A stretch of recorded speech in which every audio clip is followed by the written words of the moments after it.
বুড়ো, মুখে মুখে তর্ক, যাও আমার বাড়ি থেকে বেরিয়ে যাও।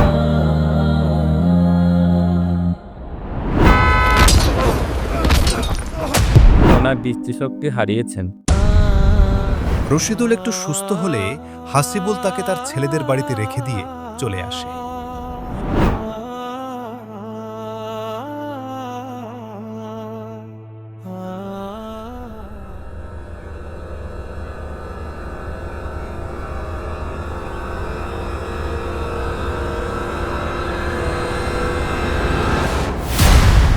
কি ব্যাপার, আপনি এখানে কিসের জন্য এসেছেন? দূর হয়ে যান আমার চোখের সামনে থেকে।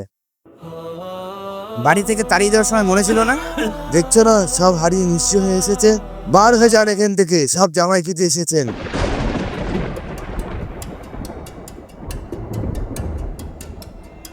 আরে ভাই, তোমরা করছো কি? এখন যদি তোমরা এত ধাক্কাধাক্কি মারো, এবারে এখন মারা গেলেই তো পুলিশ কেস হয়ে যাবে।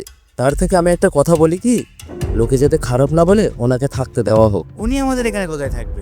আমাদের তিনজনেরই তো পরিবার থাকে। ওনার গলায় গামছা জড়িয়ে মেরে দাও। আরে ভাই, এত উত্তেজিত হচ্ছে কেন তোমরা? উনি যেভাবে আমাদের বউ বাচ্চা নিয়ে পেরেশানিতে ফেলেছিল, খোলা আকাশের নিচে নামিয়ে দিয়েছিল, আমরা কোথায় যাব সেটা একবারকার জন্য ভাবিনি। তবে ওনার জন্য আমি একটা ভালো জায়গা ভেবে রেখেছি। ওই যে গোয়াল ঘরটা দেখা যাচ্ছে না, ওইখানে থাকার জায়গা করে দেওয়া হোক।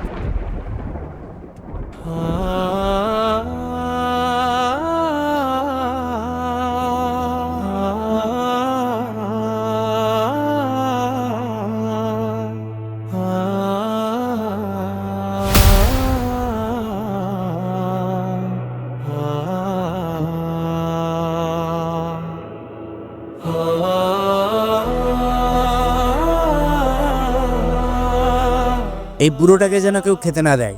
দুদিন না খেয়ে থাকলে পুরো এমনিই মরবে।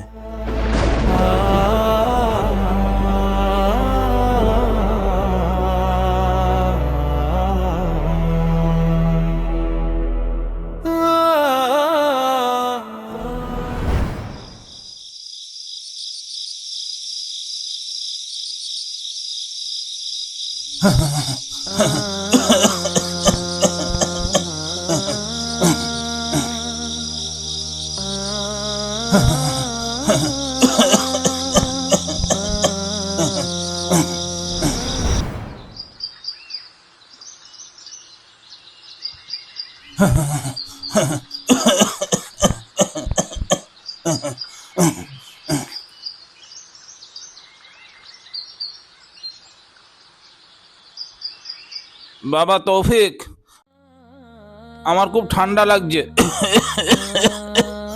ও, আপনার গরম পোশাক চাই?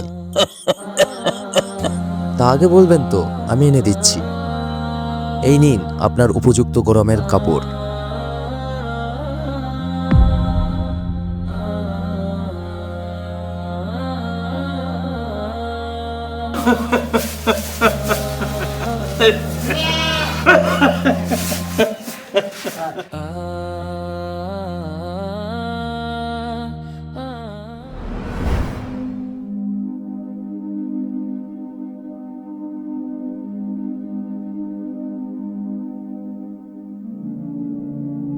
বুড়ো আমাদের ঘুম হারাম করে এখানে আরাম করে ঘুমাচ্ছে। তারা বুড়ো তোর ঘুম হারাম করছে।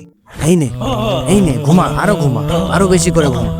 নে নে। বাবা তোদের বুড়ো, এরম এরম করিস না বাবা।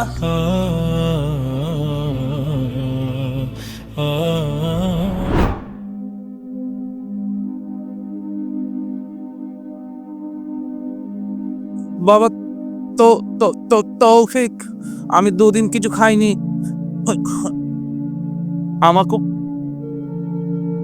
খিদে পেয়েছে। আচ্ছা, আপনি দুদিন ধরে কিছু খাননি? ঠিক আছে, আমি খাবারের ব্যবস্থা করছি। এই নিন খাবার। আপনার প্রতি আমার ঘৃণা হয়, আপনি এরই যোগ্য।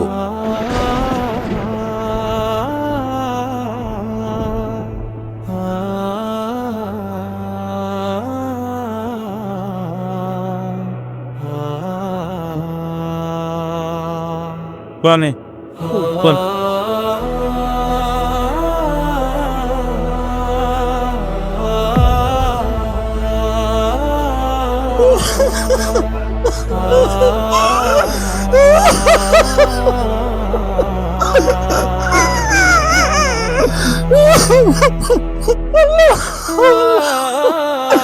আল্লাহ, আল্লাহ, আল্লাহ।